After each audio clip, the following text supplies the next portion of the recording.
Bom dia, muito bom dia! Hoje é quinta-feira, 3 de julho. Eu sou a Ticiane Vicentim e você está no Giro do Loop, o seu passeio matinal pelas principais notícias do mundo da tecnologia. E no programa de hoje você vai saber mais sobre uma patente da Apple que deve trazer muitas melhorias para as câmeras dos próximos aparelhos da empresa. Também vamos ver as regras novas do Pix, que são antifraude e começam nesta semana.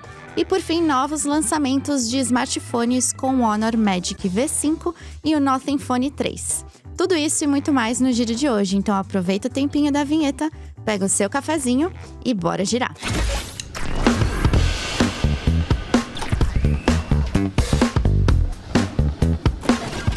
E a Microsoft está se preparando para uma grande rodada de demissões que deve afetar principalmente a divisão do Xbox. As informações foram confirmadas pela Bloomberg, que conseguiu contato com funcionários da divisão de jogos da empresa, os quais foram notificados sobre os cortes de empregos.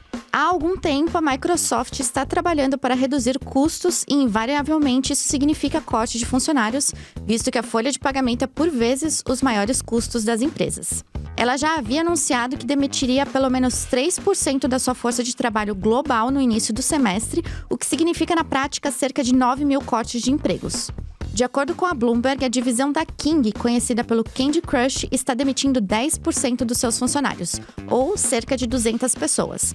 Phil Spencer, CEO da Microsoft Gaming, enviou um e-mail a todos os funcionários da divisão de jogos avisando sobre essas demissões.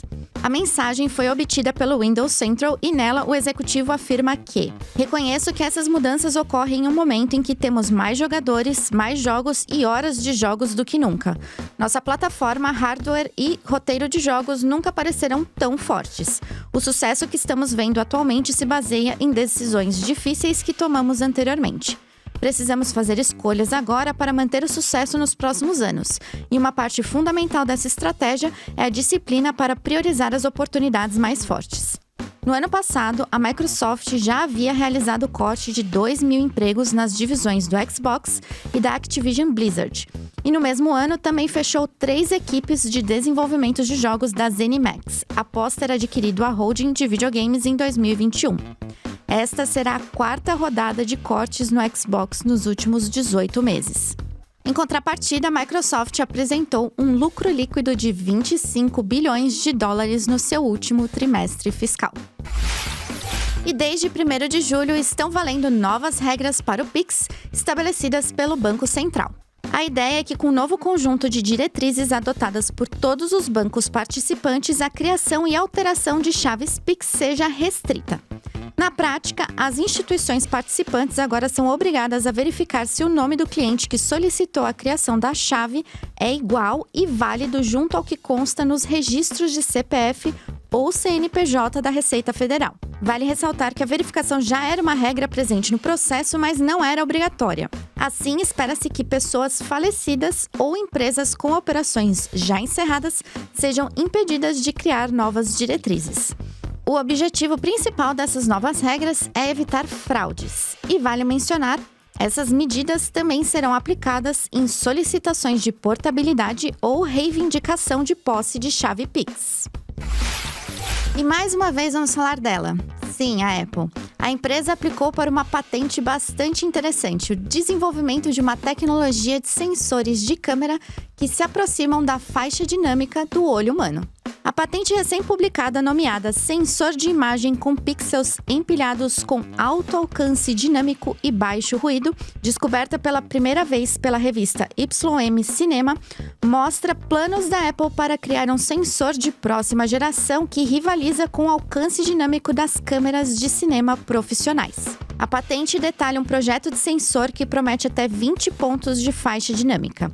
Esse cálculo é basicamente a razão entre os maiores e menores volumes de luz capturadas simultaneamente sem que haja perda de detalhes nas imagens. A medida é em pontos, onde cada ponto representa o dobro ou a redução pela metade dessa luz.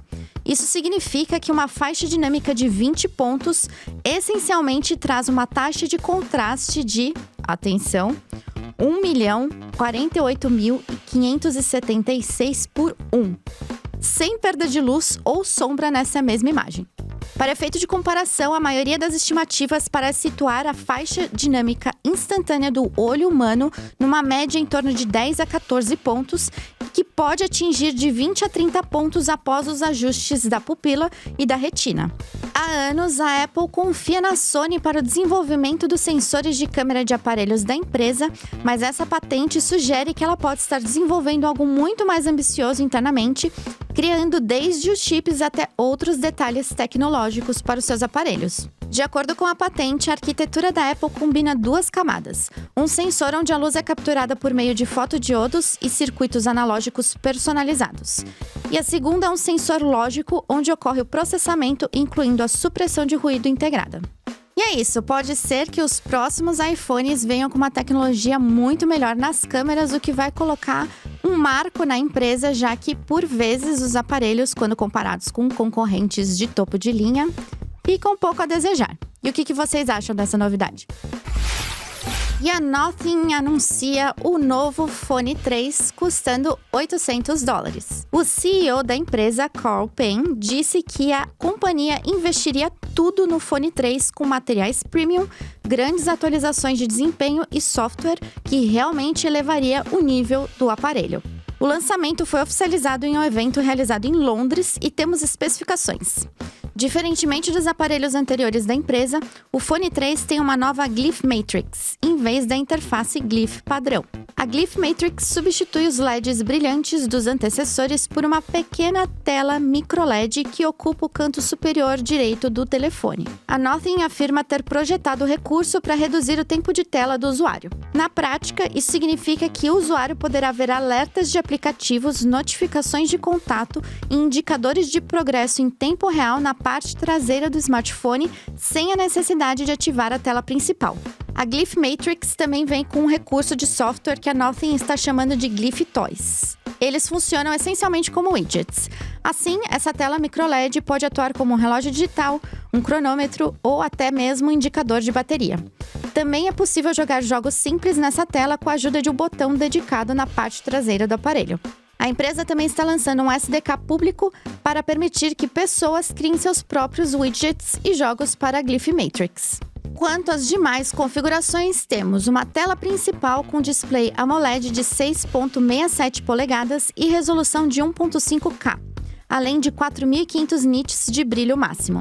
Esse display também oferece uma taxa de atualização adaptativa de 120 Hz. Para fotos e vídeos, o Fone 3 vem com uma configuração de câmera traseira tripla e uma única câmera selfie. Todas as 4 câmeras vêm com sensores de 50 megapixels e também há estabilização óptica de imagem nas câmeras principal e periscópica. É possível gravar vídeos em 4K e 60 fps em todas as lentes do Fone 3. Além disso, o smartphone vem equipado com a última geração do processador Snapdragon 8S Gen 4, com 12 GB ou 16 GB de memória RAM e 2 opções de armazenamento interno, 256 GB ou 512 GB. Por fim, temos uma bateria de silício carbono de 5.150 mAh, que aceita carregamento rápido de até 65 watts no cabo e de até 15 watts sem fio. Podemos finalmente dizer que a Nothing está apostando grande e finalmente vai ter um smartphone que pode concorrer com os grandes no mercado. O que vocês acham dessas configurações e dessa aposta? Infelizmente, a Nothing não vende os aparelhos aqui no Brasil. E ainda sobre lançamentos de smartphones, de volta à terra dos dobráveis com a Honor, que acaba de anunciar o Magic V5. O smartphone foi lançado ontem na China, mas a Honor afirma que o lançamento internacional será realizado em breve. Com 8,8 milímetros de espessura quando fechado, o V5 é de fato mais fino que o atual mais fino, que é o Find N5 da Oppo, de 8,9 milímetros. Sim, essa diferença de 0,1 milímetro que na prática é imperceptível. Embora analistas tenham afirmado que a curvatura mais leve ajude o smartphone da Honor a parecer um pouco mais fino que o da concorrente. Mas há uma ressalva aqui. Isso só se aplica à versão branco marfim do aparelho. As demais cores são ligeiramente mais espessas, com 9 milímetros, já que os acabamentos em fibra e couro vegano são diferentes da fibra especial feita na versão branca. Então, isso faz com que eles fiquem um pouquinho mais grossos. Outra coisa que faz o aparelho parecer mais grosso que o da Oppo é o módulo triplo de câmera traseira do Magic V5, que é quase 2 vezes mais alto do que o da concorrente. Quando aberto, a moldura do V5 mede 4,1 mm, superando de novo os 4,2 mm da Oppo. Vale lembrar que nenhum desses smartphones é tão fino quanto o Mate XT de 3 dobras da Huawei. Quando aberto, esse aparelho tem 3,6 mm. Só para salientar aqui que essa batalha de milímetros não é nova para a Honor. Antes do lançamento do Find N5, no início desse ano, o Magic V3 era o dobrável mais fino do mercado.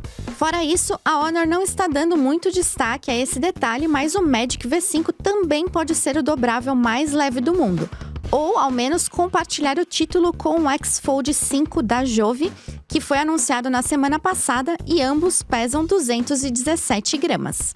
Lembrando também que a Samsung está preparando um evento na próxima semana e nele a gente deve conhecer o próximo Galaxy Z Fold 7. Então vai ter aí mais um dobrável entrando na briga, embora esse da Samsung não parece ser tão fino quanto esses aqui.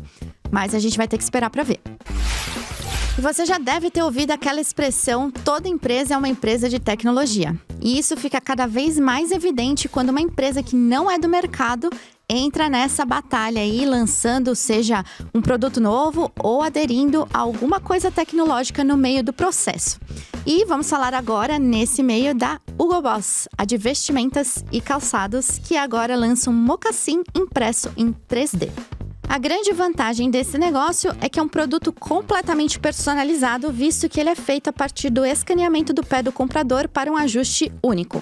Esses calçados serão produzidos em parceria com a também alemã Zellerfed, uma empresa especializada em calçados impressos completamente em 3D.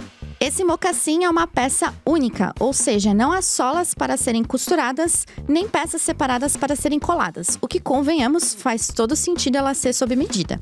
Esse novo calçado colaborativo apareceu pela primeira vez há alguns dias na Semana de Moda em Paris, com a marca taiwanesa Namesake.